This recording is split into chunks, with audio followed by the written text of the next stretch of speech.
이번 영상은 일본학의 연구 도서이자 문화인류학계에서도 굉장히 활발하게 읽히는 국화와 칼이라는 책에 대해서 얘기를 해볼 겁니다. 그래서 국화와 칼은 미국의 인류학자인 루스 베네딕트가 저술한 책으로서 일본인들에게는 도대체 어떤 문화가 있길래 저러한 행동을 하는지에 대해서 2차 세계대전 당시에 미국 정부가 루스 베네딕트에게 의뢰를 해서 쓰게 된 그런 책입니다. 일단 그 앞에서 이제 미국 정부가 의뢰를 해서 이제 쓰게 됐다고 얘기를 했잖아. 근데 이제 이거를 좀 더 구체적으로 얘기를 하자면, 2차 세계대전 당시에 미국이 상대를 했던 게 이제 유럽 전선에서 독일이랑 이탈리아랑 전쟁을 했고, 그 다음에 태평양 전선에서 일본하고 전쟁을 치렀단 말이야.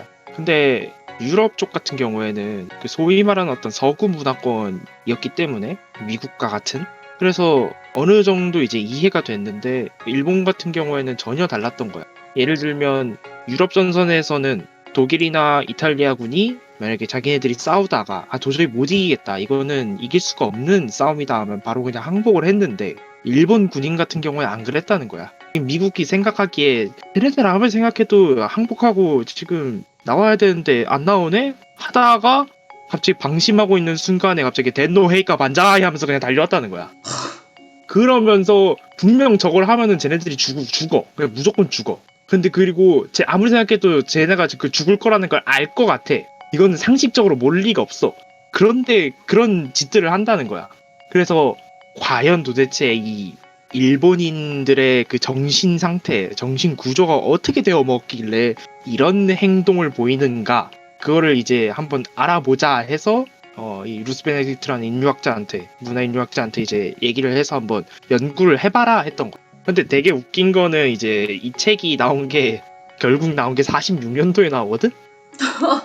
근데 2차 세계대전이 끝난 게 언제다? 45년이다.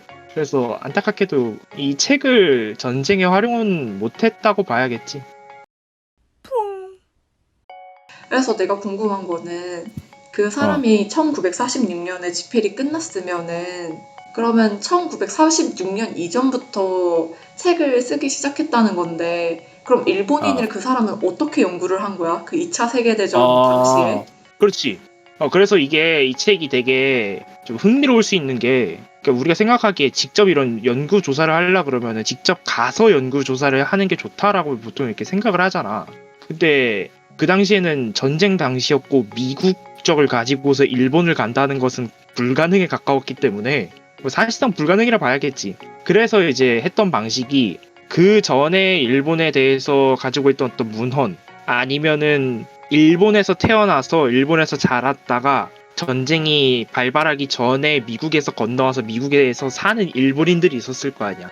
그 사람들한테서 인터뷰를 통해서 조사를 하든가, 그런 방식을 통해서 계속 모은 자료들을 서로 교차 검증을 계속 한 거야. 그래서 그런 식으로 해서 만들어진 책이래. 그래서 루스 베네딕트는 살면서 일본을 방문한 적이 단 한 번도 없대. 그럼에도 불구하고 이 책이 일본에 대해서 굉장히 예리한 통찰력을 지닌다는 게 그게 되게 흥미롭지. 그럼 거기에 막 그런 일본의 특징 아니면 뭐 일본인의 특징 막 이런 게 적혀 있을 거 아니야. 그런 것 중에서 제일 기억에 남는 뭐 그런 거 있어? 너도 막 공감했다던가 아니면은 그 전까지는 딱히 심각하게 고민해 본 적 없는 문제인데 그 책을 읽으면서 아 이게 이랬구나라고 이렇게 느끼게 되는 부분? 심각하게 고민을 안 해보진 않았는데 일단 있긴 해. 일본이 일단 지금 현재 국가 원수가 천황이잖아? 일단 이 명칭에 대한 논쟁을 일단 떠나더라도 일단 그래, 그러면 고유 명사로 덴노잖아?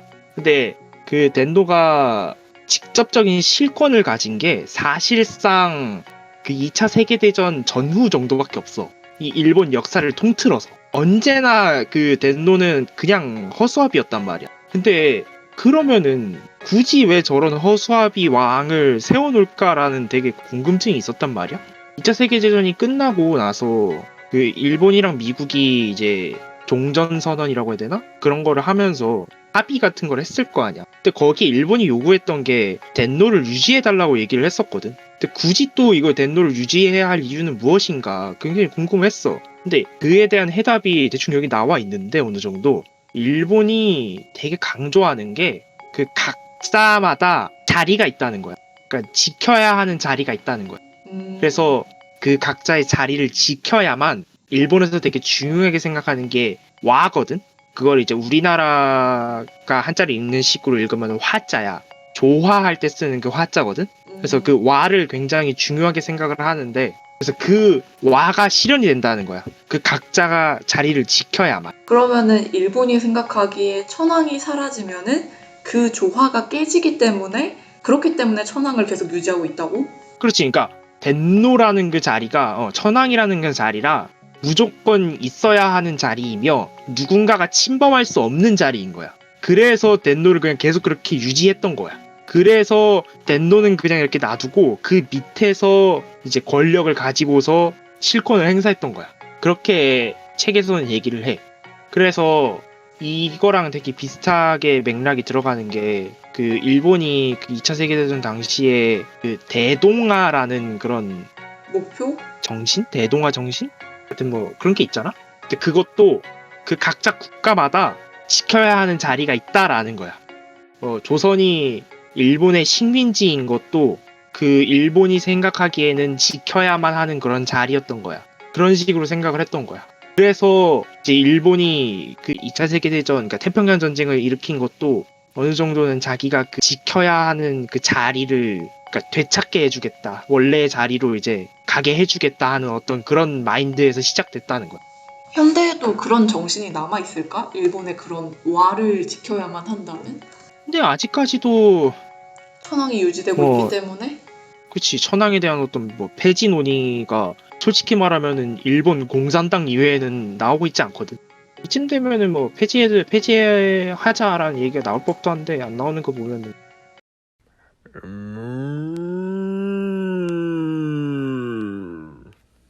그럼 그 책에서는 카미카제 작전에 대해서 어떻게 분석을 해? 근데 이제 이 카미카제가 그러니까 말 그대로 자살 특공대잖아.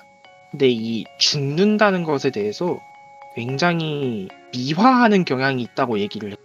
그러니까 무언가 자기가 잘못을 저지르게 되면은 그거를 변제하기 위한 수단이 최종적으로는 죽음에 있다고 본대.